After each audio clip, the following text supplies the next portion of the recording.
Hi, and welcome to the Home Video Emporium. I'm your host, my name is Brendan, and with this series what I hope to do is to catalog my entire collection of home video titles and determine which of these movies still belongs amongst my elite and esteemed collection and needs to be preserved for many years still to come, and which of these movies unfortunately may need to be purged so we can free up a little shelf space here, as I have unfortunately run out of room.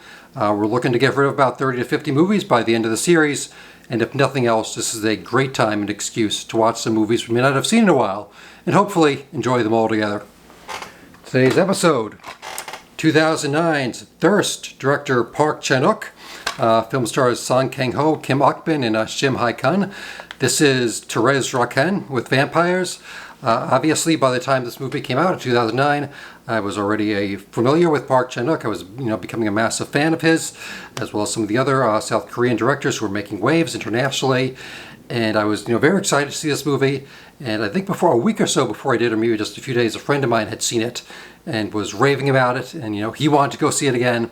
And he said, "You have to come. You have to come. You have to see it." And, even though I was pretty excited, I was, even more excited to go with them. So we saw it at the landmark Sunshine Theater in Manhattan, which was a great theater. Unfortunately, it's no longer around. But I saw a lot of great movies there. They did midnight showings and everything. And even before this, before seeing Thirst, I'd seen a few other movies there recently.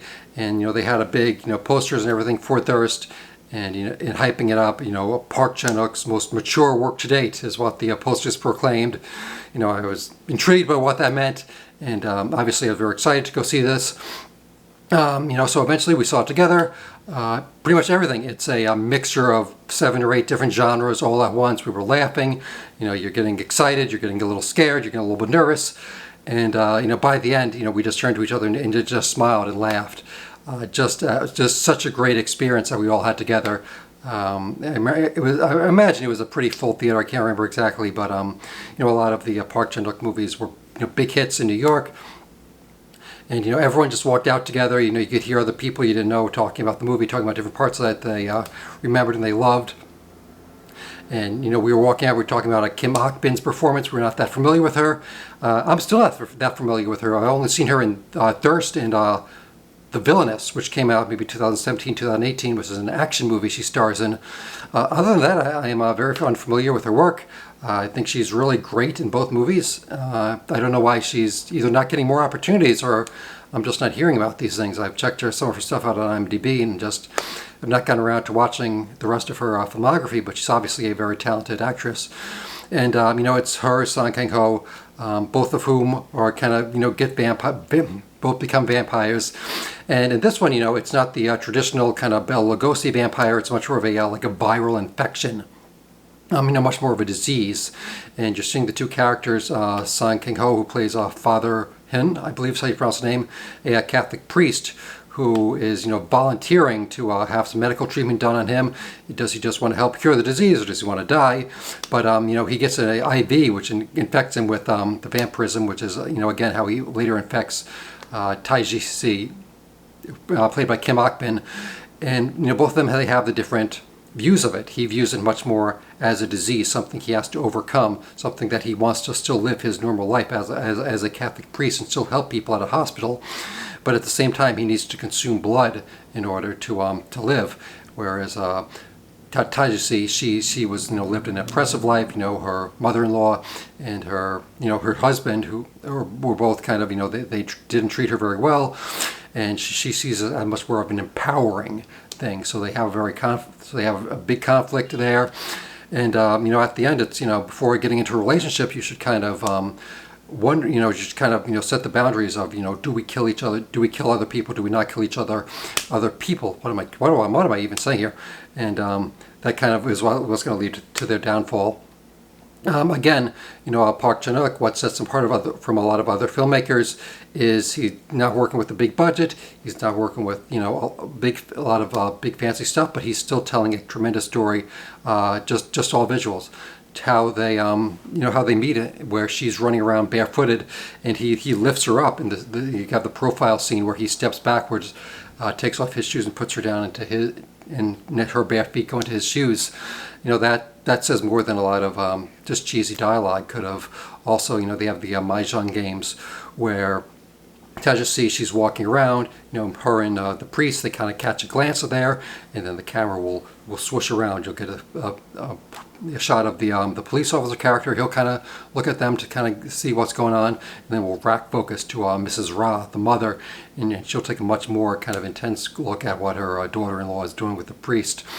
And at the end there, where she's just Mrs. Ra just scratching the letters down into the seat and onto the table, she doesn't even have any dialogue there because she can't speak at that time. But it's all just, it's all just angles. It's camera movement. It's good performances by all the actors. The actress who plays Mrs. Ra, she has no dialogue for the second half of the film. It's all just her facial expressions, and she's able to communicate a lot just by by blinking at some scenes, just by what she's looking at, the way her face kind of moves. And you're not getting. There's also the movie has a very cool color scheme, a lot of grays, a lot of whites, a lot of blues, but which is really interesting because when they do the red for all the blood, it's very bright red. You'll also see the red in like wine chalices at church. The one point I think Taja is drinking like a red wine for the mother's birthday. So that's a really interesting, good use of contrast. The DVD here really doesn't have all that much. It's a focus features DVD. Not much in the way of special features, unfortunately. There is a Blu-ray of Thirst that, as far as I can tell, doesn't have much either. So these Park Chan-Wook movies, unfortunately on home video, there really are not that many special features, deluxe editions in Region 1, as I have unfortunately had to tell you thus far. And as far as I can tell, there aren't any elsewhere. It's just this, and there's the Blu-ray. If there are any, let me know. I have seen some stuff on just on YouTube, a little behind the scenes stuff. They show how they did some of the promotional photos, and that was about it. I haven't seen too much else, and I haven't heard too many interviews and stuff. It's kind of a movie that fell through the cracks, I think, maybe to a certain extent with Park Chan-Wook. You had his earlier stuff, you had the Vengeance trilogy, which was really kinetic, really intense. And then you kind of have his later stuff, starting with The Handmaid and Decision to Leave, No Other Choice, which you could say was more prestige, but I don't know if it was intentionally prestige-based, but it is much more highbrow, you could say. And so this is kind of in the middle section of his career. I think this is actually one of his funniest movies. There's that great scene where the father shows Taja, like, I want to show you my disease, and you see her run out of the hospital room, and as the door is closing, there's that great shot of him just sucking blood through an IV. So more great visual storytelling. I think Park Chan-Wook could, if he wanted to, if he's a great genre-bending director, but I think if he just wanted to just settle down, just try to make a comedy, he could really do so, and he wouldn't even need, really like flashy dialogue or anything. He could do it so much just through the camera because he's so good at that. So that's going to wrap us up for this one. Unfortunately, not a great deluxe DVD here or anything, which unfortunately is going to be a trend that's going to continue in the near future. I don't have that many great I do have more, but none of them are really riddled with special features.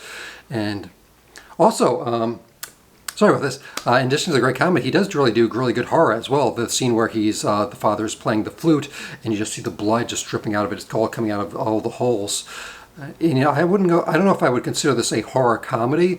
I think both the horror and the comedy are successful kind of outside of each other. You usually think of like horror comedies like Evil Dead 2 or some of the Edgar Wright stuff where they're usually doing the two of them kind of together. Here he's almost doing them in separate sections. You do have the horror parts where Taja is making it seem like Kang-woo, her husband, is being abusive to her, and that's really is what's setting off the Father Hung. So you have all these different elements. They all work really great together.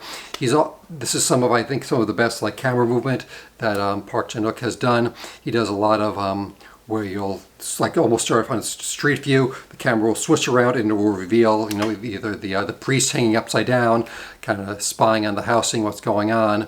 So definitely, if you're interested in a lot of creative camera movement and visual storytelling, both horrific and comedic, as well as romantic, I think this is one to check out. Let me know, have you seen this, have you not seen this? As I said, it does kind of, I think, fall through the cracks a bit. I did see Director Park doing an interview, I think it was for No Other Choice, where he recommended this would be a good starting point for some of his work for people who haven't seen it. And so, if you haven't watched any Park Chan-Wook, maybe this is a good one to start with. So, hopefully you guys have enjoyed this episode and are going to continue on, both with more Park Chan-Wook, as well as with quite a lot more home video titles, as I've got a lot more to go to. We're only in the C's. So, until next time, be kind and rewind to each other, and remember, it's not a true home without home video. Thank you, goodbye.